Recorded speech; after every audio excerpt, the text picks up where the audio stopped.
반갑습니다. 좌장을 맡게 된 김기훈입니다. 제가 이런 엄청난 행사에, 문학적인 행사에 좌장을 맡는다는 게 좀 숭고합니다.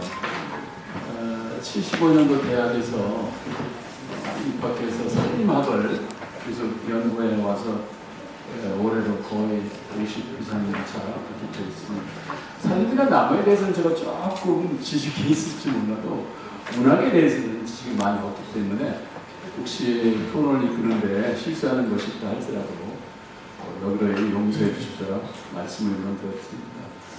오늘 먼저 발제자들 세 분이 말씀을 해주셨고요. 이거에 대해서 이세현 주관님께서 말씀하신 세 분의 토론자를 모시고 각각의 발제에 대해서 의견을 듣도록 하겠습니다. 먼저 임영된 부이사장님께서 이승복 교수님께서 발표하신 내용에 대해서 토론을 해주시겠습니다. 간단히 해주시고요. 5분 이내로 끝내주시고요. 저의 사명은 30분까지 이 토론을 마치는 것입니다. 그래서 시간 제한이 있으니 급하게 말씀을 드립니다. 하실까요?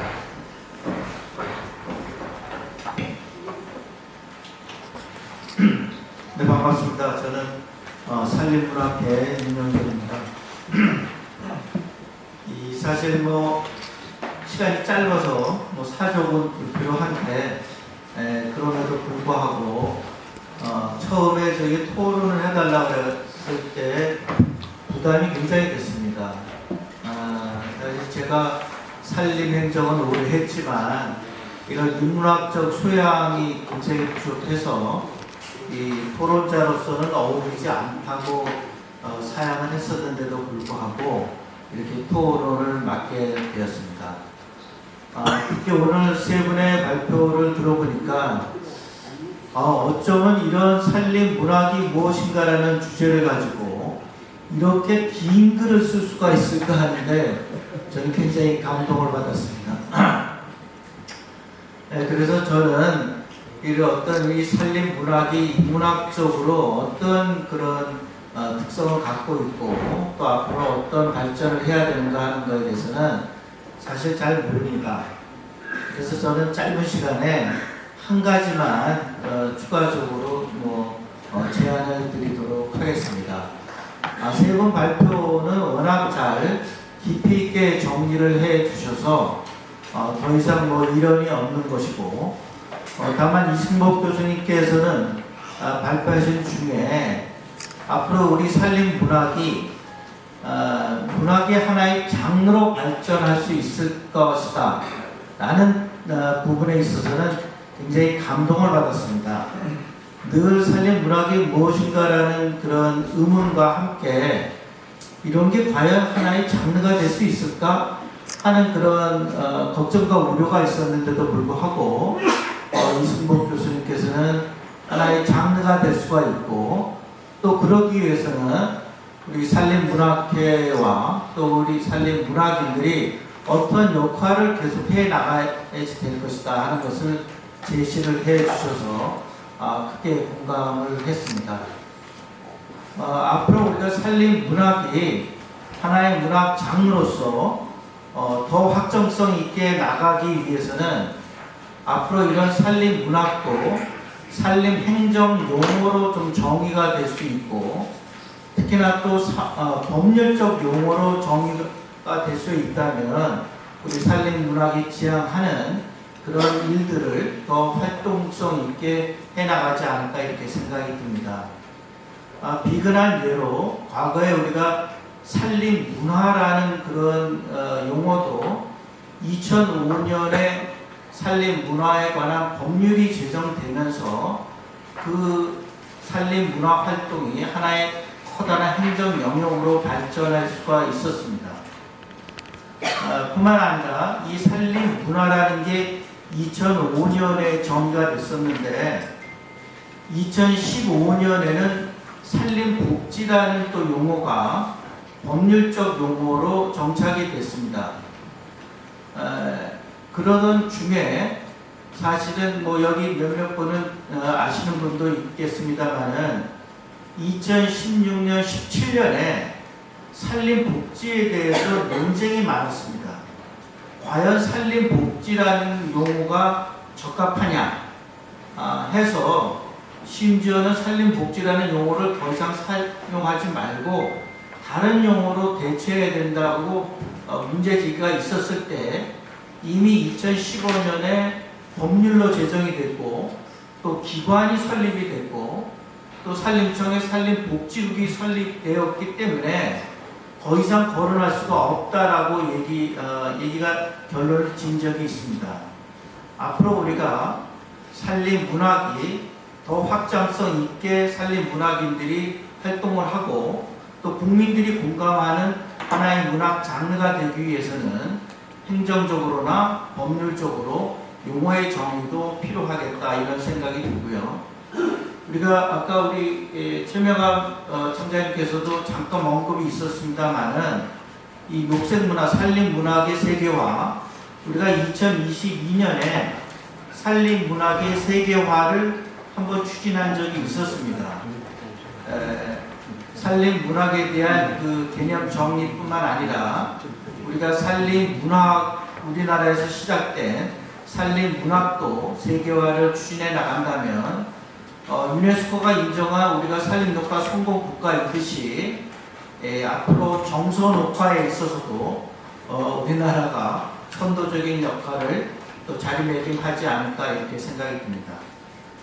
제 말씀을 이걸로 마치고 시간이 된다면 오히려 프로에서 의견을 듣는 게 더 좋을 것 같습니다. 고맙습니다. 네, 감사합니다. 산림문학에 관한 어떤 제도적인 용어, 법적인 용어, 주장 그리고 좋은 말씀도 해주셨습니다. 이어서 명은혜 시인님께서 권영은 교수님에 대한 토론을 해주시겠습니다. 네, 안녕하세요. 권내근 교수님의 발제문 토론을 맡은 명은혜입니다. 저 역시 녹색문학상 수상자라는 이유로 이 자리에 앉게 되었는데요. 정말 부담스럽습니다. 너무 부담스러워서 제가 우리 이서연 부이사장님께 안 할 수만 있다면 안 했으면 좋겠다. 하지만 꼭 해야 된다면 성의껏 해보겠다. 그렇게 말씀을 드렸습니다. 그럼 제가 부담을 안고 시작해 보겠습니다.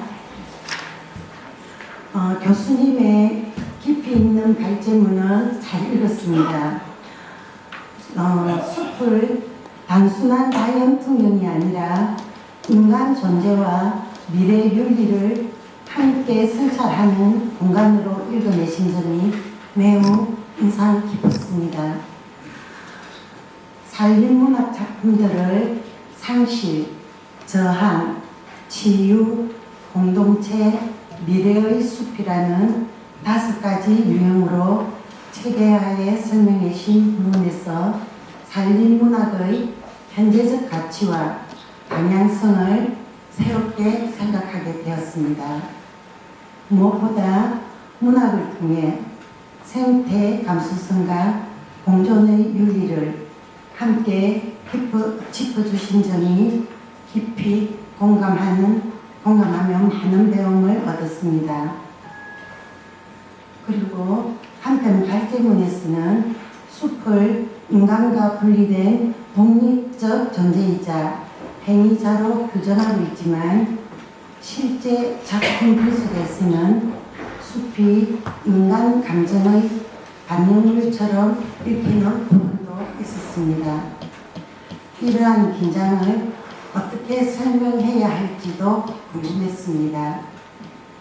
또한 산림문학이 기존 자연문학과 구별된다고 할 때 그 차이가 단지 선언적 차원에 머물지 않기 위해 필요한 핵심 요소는 무엇인지도 함께 생각하게 되었습니다.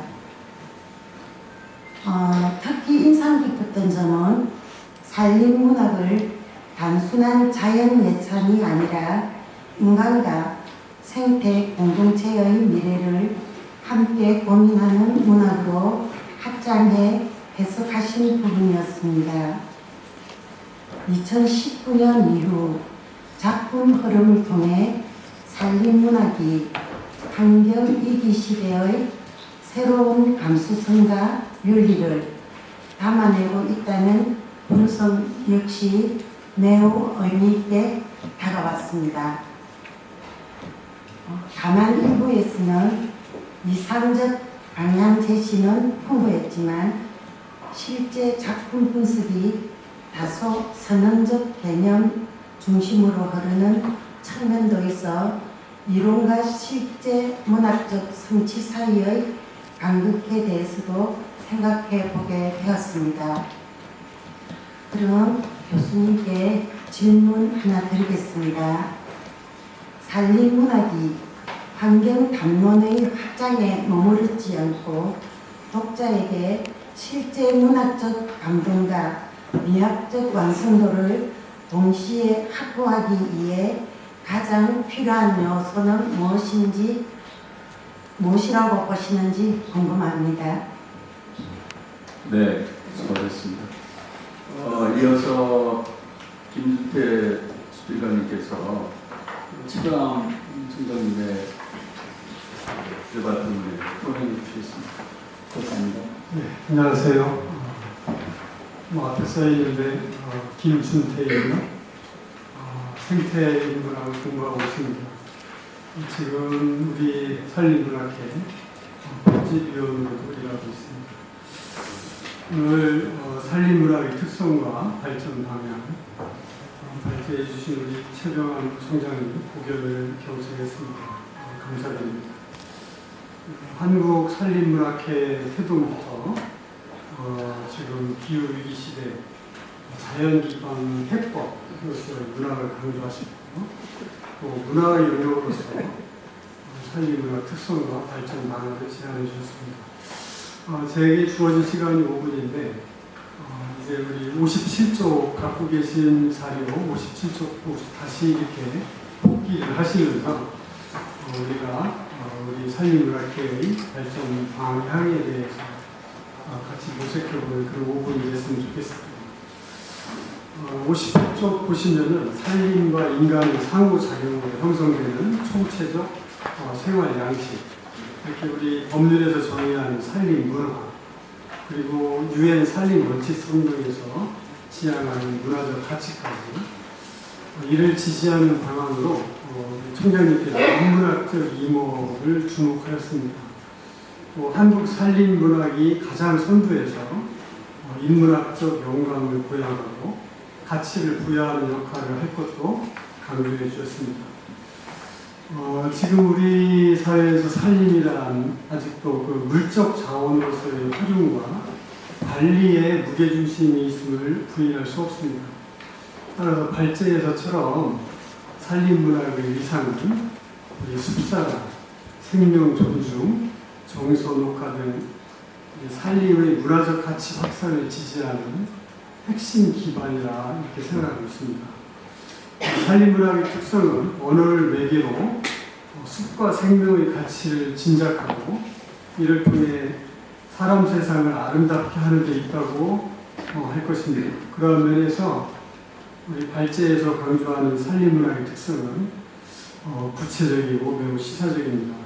특히 산림문학이 생명으로 가득한 생태계인 산림, 바로 숲을 문학의 현장으로 삼는다는 대목에 공감합니다. 가치의 대상성과 현장성도 지적해 주셨고요. 따라서 인문학적 문학 학생에 우리 산림문학이 아주 큰 역할을 할 것이다 이렇게 판단을 합니다. 그리고 구원성도 이렇게 주목하셨습니다. 지구온난화 위기 시대이죠. 해법을 찾기 위한 구호와 이벤트가 요란한 시대입니다. 산림문학은 우리 자연에서 감수성을 키우고 그 감수성으로 자연을 구원하는 그런 장르라 판단합니다. 생태 보건 문제 등 산적한 과제를 숲과 자연이 원으로 치유하는 우리 산림문학의 세계사적 사명이다. 이렇게 자부심을 가져야겠습니다. 산림문학 발전을 위해 무엇보다도 숲과 생명을 대상으로 하는 장르로서의 정체성이 더욱 공고해져야 할 것입니다. 이를 위한 특화 프로그램으로 발제에서 거론한 문학 토론회, 학술 발표회 등 콘텐츠 다양화도 필요합니다. 나무심기와 문학인의 숲조성 등 실천성과 현장성 있는 문학 사업도 계속되어야 합니다. 산림문학신문, 방송, 문학관 설립, 관련 기관의 협력도 제안해 주었습니다. 녹색 문학상의 대중화, 세계화도 검토해야 할 것이고요. 산림문학이 문학인의 경계를 넘어 우리 지구촌 모든 사람이 함께하길 우리 모두 기대하면 좋겠습니다. 우리 발제는 20년형 역사의 청년기 산림문학이 나가야 할 방향으로 고무적입니다.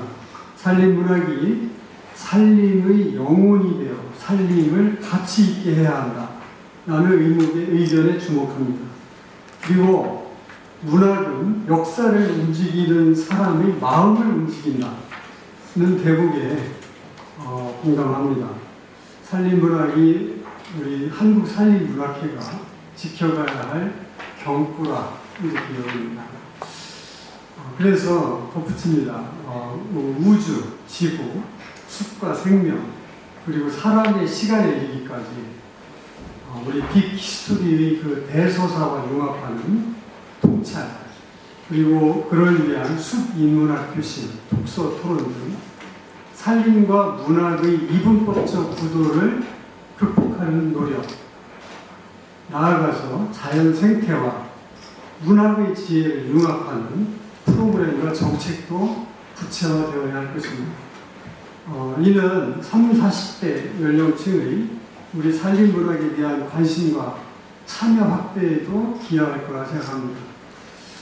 그래서 우리 총장님의 의견을 구합니다. 산림문학, 산림과 문학의 융합, 그리고 30대, 40대 연령층의 저변 확대, 이에 대한 우리 총장님의 부연 설명과 고견을 청하고자 합니다. 감사합니다.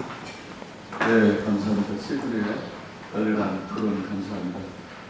이 토론의 내용에 대해서 발제자분들의 의견을 듣기 전에 청중 여러분들께서 아마도 여러 가지 의견이 있으리라고 생각이 됩니다. 청중 중에 한 두세 분 질문 혹은 의견 듣고 이어서 발제하신 분들의 의견을 듣는 순서로 진행하겠습니다. 혹시 의견 주실 분 손 들어주시고요. 소속과 성함을 말씀해 주시기 부탁드립니다. 마이크 좀 갖다 주실까요? 강민희 교수님 저쪽 뒤에 뒤쪽에.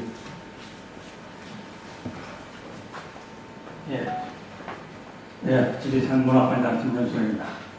최병환 총장님이 이제 발제하신 데 보면은 이 녹색문학상이 대중화되는데 좀 크게 역할을 해야 된다고 하셨는데 그래서 말씀을 드리면 생각나는 게 우리 녹색문학상 시상식 때 금년에는 시상이 끝났으니까 끝난 걸 가지고 녹색문학상 수상작 독후감상을 만들어서 다음 해에는 이제 그 전해 때의 독후감 그 수상작에 대한 독후감을 다음 해에는 이제 발표 앞으로 시상식을 하면은 그 국민들한테 이 녹색문학상이 더 확산되는 데 도움이 될 거라는 생각이 듭니다. 예. 네, 감사합니다. 또 다른 분, 저 뒤에 손 드신 분이 계셨습니다.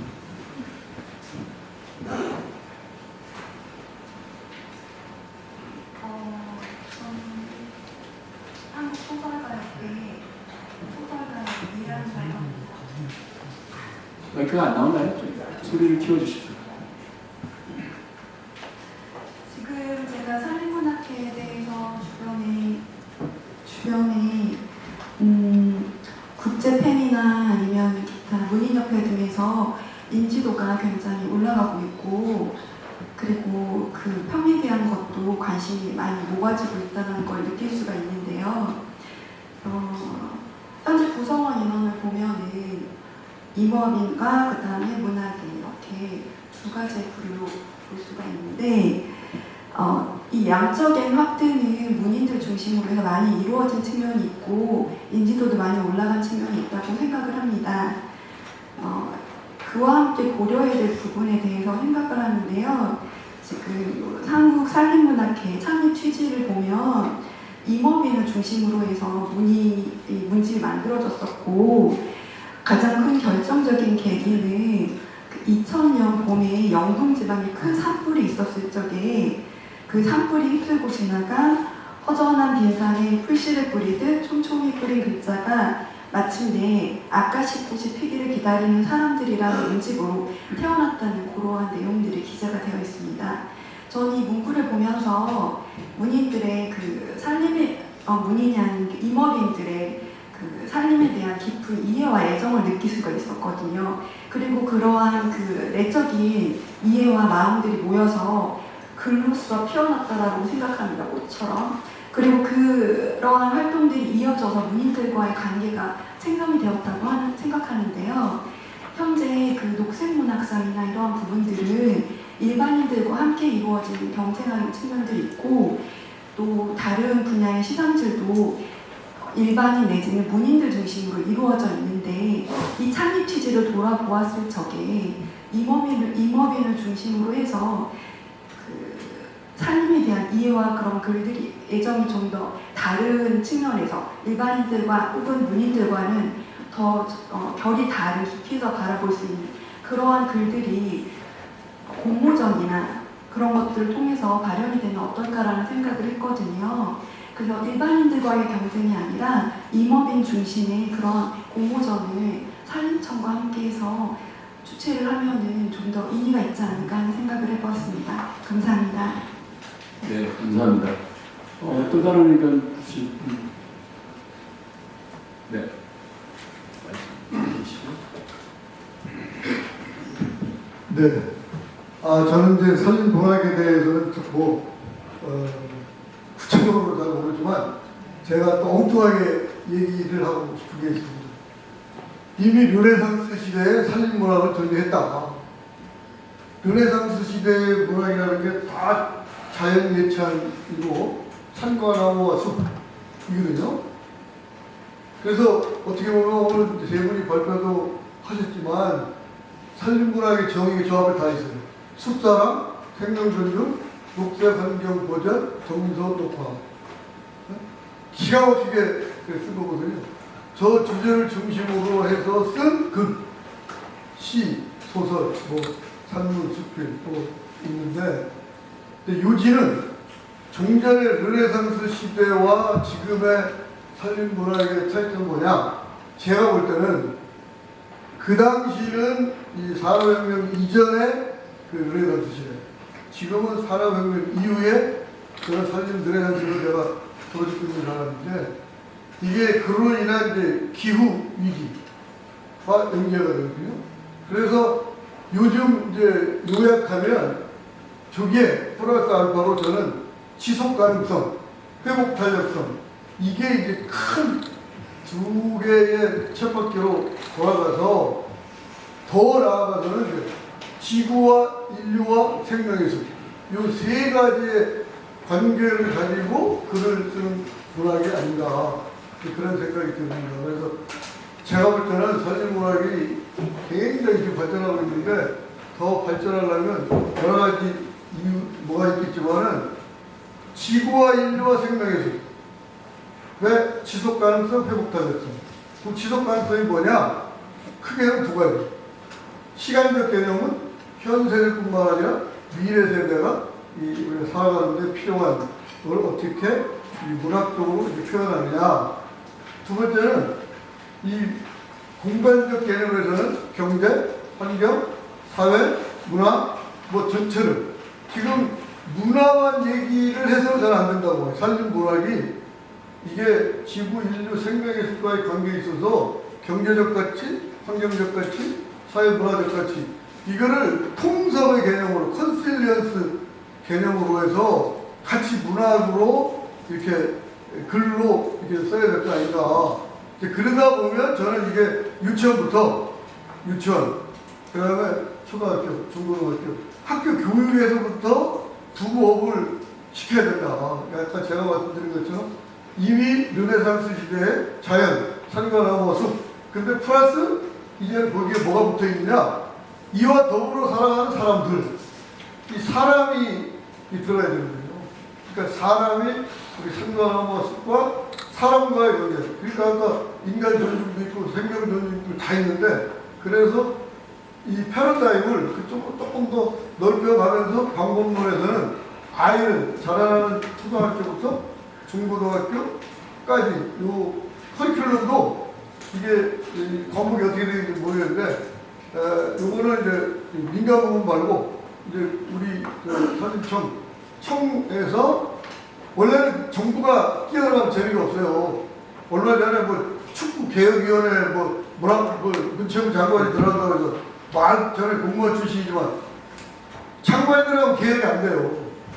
그러니까 이 산림 문학도 정부 주도로 하면 저는 안 된다고 해요.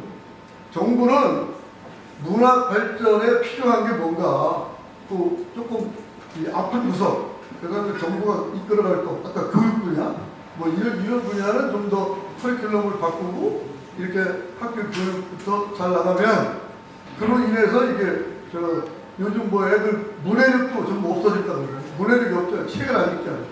그러니까 이거를 처음부터 이 사진 문학을 토대로 해서 발전시켜나가면 어떤가 그런 네, 감사합니다. 단장으로서 세 분의 의견 그리고 토론자 세 분의 의견 모두 들어봤습니다. 이에 대해서 발제하신 분들 세 분의 의견이 있으시면 의견 주시고요. 그리고 특별히 권대근 교수님께서는 여은혜 씨님께서 질문하신 그 내용에 대해서 답을 좀 주시면 감사하겠습니다. 짧게. 저부터 할까요? 네, 시간 상관없습니다. 이제 들리죠? 우선 윤영민 선생님이 제 논문 쓴 거에 대해서 꼼꼼하게 읽어주셔서 감사 말씀드립니다. 근본적인 문제 한 가지를 우선 다시 한번 짚고 넘어가야겠습니다. 우리가 쓰는 용어 중에 살림이라는 지금 단어가 있는데 그 단어의 개념이 사실은 이 쓰는 사람마다 너무 차이가 큽니다. 오늘 여기 자리에 해주신 분들 중에 이제 산림청 관계자라거나 또는 산림에 많은 비중을 두시고 있는 분들 입장에서의 산림과 보편적인 일상의 사람들이 가지고 있는 산림의 개념이 다르고 또 문학을 전문으로 하는 사람들의 입장에서 산림은 또 다른 자리에 있는 것 같습니다. 그 점을 우선 전제를 해야 됩니다. 따라서 산림문학에 대한 개념도 산림문학회가 갖고 있는 산림문학의 개념과 산림청 관계자들이 갖고 있는 산림문학의 개념 또 일반인들이 기대하고 있는 산림문학의 개념은 좀 다릅니다. 특히 산림청과 영동지방 화재 사건을 기억하고 있는 분들이 가지고 있는 산림문학에서 문학은 도구적 개념에 굉장히 치우쳐 있습니다. 예를 들어 치유의 방식이라거나 그때를 기억하기 위한 도구라거나 이런 개념적 범주 내에서 산림문학이 또는 문학이 도구화되고 있다는 것에 대해서 일종의 경계를 해야 되지 않을까 하는 생각은 듭니다. 문학은 문학으로서의 위상을 가져야 합니다. 그 중에 대표적인 것을 한번 추론을 해보면 이렇게 말씀드릴 수 있을 것 같습니다. 예를 들어서 우리가 방금 말씀하신 중에도 몇 번 나왔습니다만 이 독자하고 대중은 다릅니다. 그러니까 독자라는 사람은 문학 작품에 대해서 어떤 적극적 입장을 전제하고 있기 때문에 독자는 이 문학 작품에 대해서 선제적인 지식을 갖고 있다거나 어떤 태도를 전제하고 들어오는 것이고요. 대중은 기다리는 자입니다. 그래서 그분들한테는 아주 손쉽게 미디어의 방식이라거나 또 다른 손쉬운 접근으로서의 필요한 것이죠. 그래서 산림문학이라는 것을 독자로서의 어떤 적극적 독서 행위를 전제로 했을 때는 산림문학은 고급화가 되어야 되는 것이고요. 대중을 전제로 했을 때는 산림문학은 접속이 쉬운 게 이루어져야 합니다. 그런데 지금 입장에서 산림문학은 이 두 가지를 다 해야 되는 것은 물론입니다. 하지만 산림청이라거나 또는 기존의 산림과 관계됐다거나 또는 치유 방식에 비중을 두고 있는 분들 입장에서는 대중적인 의미에서의 산림문학의 비중을 너무 많이 두고 있다는 것입니다. 지금 해야 되는 것 중에서 산림문학회가 해야 되는 것은 산림문학의 고급화에도 굉장히 큰 비중을 두지 않으면 그렇게 오랫동안 걸리지 않고 산림문학은 잦아들고 맙니다. 그러니까 산림문학이 유지가 되기 위해서는 스스로의 고급화 방침에 대해서 어느 부분에서 장르화가 된다는 것은 산림문학에 대한 산림문학만의 고유한 가치를 만들어내고 붙여가는 것이지 대중적 인식에서 파급되는 것만 번져가는 것으로만 먹혀서는 안 된다는 거죠. 그러니까 조금 더 고급스러운 것에 대한 지침도 스스로 관리하고 노력해가는 어떤 장치가 좀 필요하지 않을까 하는 생각이 듭니다. 네, 감사합니다. 네. 고르신 가볍게 짧게. 예, 내년에 우리 녹색문학 장수정들 그 지휘자에 들었습니다. 이분은 아주 성실하게 깊이 있게 발전을 읽어내셨다는 그런 생각을 들었습니다. 왜냐하면 아주 요 질문은 하나인데 이 질문에 한 3-4가지 쿠션 언어로 아주 은근슬쩍 지적을 몇 개 해놨습니다. 아주 타당한 지적이고 그 중에 하나가 이 앞에 2번째 문단에 보면 숲을 인간과 분리된 독립적 존재자 행자로 규정하겠지만 실제 작품은 그렇지 못하다는 이런 면좀 발견.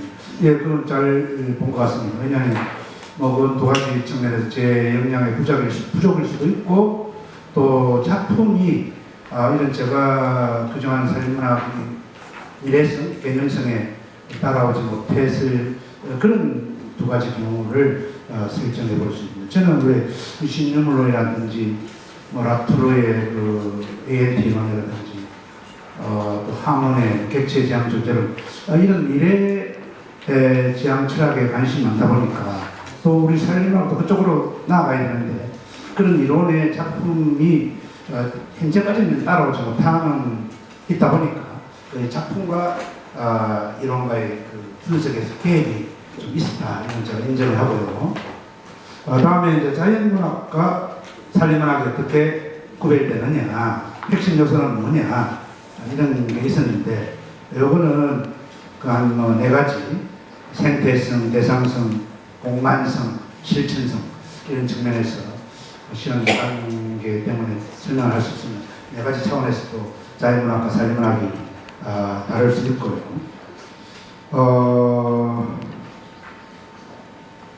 또 하나 일부에서 이상적 방향 제시는 풍부했지만 실제 작품 분석이 다소 선언적 개념 중심으로 흐르는 측면도 있다.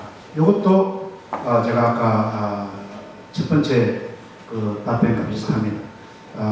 이론은 앞서고 이론은 충분하게 잘 짜여져 있는데 우리 산림문학 작품들이 그런 데까지는 제가 볼 때는 아직까지는 조금 완벽하게 소화를 해내지 못하고 있다. 그런 갭이 좀 있었다. 그런 거 또 하나 좀 말씀드리고 싶고요. 마지막 질문. 또 그런 거는 텍스트와 워크가 다릅니다. 또 텍스트 자체가 불완전성이니까 수용 미학 차원에서 부족한 거는 독자가 잘 그 갭을 채워나가서 완성시켜 주시면 좋겠습니다. 마지막 질문 하나가 독자에게 실제 문학적 감동과 미학적 완성도를 동시에 확보하기에 가장 필요한 요소는 무엇이라고 보시느냐. 네, 참 중요한 질문이고 우리가 꼭 새겨 들어야 할 질문입니다. 어떻게 좋은 문학을 만들 것인가. 저는 답은 한 가지입니다. 철학성. 문학을 위대한 것은 철학이다. 철학성만 가지고는 안 되고 여기에는 이제 문학성도 물론 있어야 되겠지만 중요한 것은 특수한 사건을 특수한 문장으로 나타낼 때 이런 감동과 미학적 완성도를 나타낼 수 있다고 봅니다. 답변 괜찮습니까? 네, 감사합니다. 네, 마치겠습니다. 네, 조공천장님 의견 있으실까요? 아주 짧게 부탁드립니다. 40분까지 맞춰야 되세요. 네, 부탁드립니다. 3분 남았습니다. 김준태 교수님께서 토의를 많은 지지를 또 해주셔서 감사 말씀을 드립니다. 2가지 질문을 해주셨는데 산림과 문학의 융합 방안에 대해서 굉장히 거대 담론인 것 같습니다. 제 소견은 이미 살림과 문학은 인류 역사에 보듯이 이미 융합되어 있다고 저는 생각이 됩니다. 문학이 백그라운드가 살림과 자연이 문학을 통해서 인식할 수 있도록 이미 많이 표현이 되어 있고 현대 지금 현 상황에서는 그 살림 문제가 시대에 따라서 그 가치가 변합니다. 그 가치가 확장이 되고 또 그 기능이 또 주목되는 것이 달라지기 때문에 이러한 현대적 이슈를 어떻게 문학적으로 포함을 할 것인가, 또 인간과 살림의 관계를 어떻게 재설정해 나갈 것인가, 이런 문제를 공부해서 포함해 나가면 되겠다라는 말씀을 드립니다. 청년 문학인 확충 방안을 말씀해 주셨는데 매우 기묘한 문제를 지적을 해주셨습니다. 단지 우리 산림 문학회의 문제만이 아니라 범문단적인 문제라고 생각합니다. 산림과 녹색 지향, 산림과 녹색에 대한 관심은 청년들이 더 많이 있다고 생각합니다. 물론 AI 시대에 뭐 주식에 관심이 많은 청년들이지만 녹색의 문제도 관심이 많다고 생각합니다. 이런 청년 문인들을 우리 녹색 문학상이나 산림 문학상 등의 수상자로 적극 발굴할 필요가 있다고 하고요. 산림 녹색 취향을 가진 청년 문인들의 어떤 모임을 좀 일부러라도 만들 필요도 있다. 네트워크 만들 필요가 있다고 생각하고 많은 회원들이 영입될 수 있도록 우리 기성 문인들이 노력하고 공간을 좀 열어줄 필요가 있다고 생각합니다. 이 정도만 말씀드리겠습니다. 네, 감사합니다. 임급히 질문하시겠다는 분이 한 분 계셔서 의견을 또 하겠습니다. 다만 짧게 질문해 주시고 어디 계시죠? 이렇게 해서 성정에서 4분 그리고 토론자 발제자들의 의견을 모두 들었습니다. 제가 발제하신 분들, 토론하신 분들을 전부 정독하고 오늘 한국산림문학회에 보고 그리고 또 모든 분들한테 공감을 얻을 수 있는 제안을 몇 가지 써왔습니다. 그거는 제가 말씀을 드리고 마쳐야 될 것 같아서 말씀드리겠습니다. 간단히 말씀드리겠습니다. 첫 번째는 산림문학의 정의에 관한 문제입니다. 많은 의견들이 나왔습니다만 산림을 그야말로 한마디로 정의할 수 없는 무궁무진한 의미, 가치, 역할을 담고 있습니다. 그것을 저는 문학이 모두 다 수용하고 시대 막론하고 담고 글로 기록으로 남겨야 된다고 생각합니다. 두 번째는 제1회 세계 산림문학 심포지엄 개최를 제안합니다. 산림청이 적극적으로 지원하셔서 이게 가능하도록 했으면 합니다. 2027년 아니면 2028년에 그 이유는 산림문학회의 전문성을 강화하고 또 활동을 심화하는 아주 중요한 행사이기 때문에 그렇습니다. 그 심포지엄을 왜 하느냐? 선조가 국토녹화로 우리한테 어줄찬한 숲을 물려준 것을 세계에 자랑을 해드리고 그리고 산림문학이 있다라고 하는 것을 세계 사람들한테 알리는 이니셔티브를 우리가 가져야 됩니다. 그래서 그러한 개최가 필요하고요. 그 다음에 셋째 제안은 가칭 산림 부흥 혹은 산림 르네상스 위원회 조직을 제안합니다. 여러분 아다시피 14, 16세기 르네상스를 이끈 것은 무엇입니까? 문학입니다.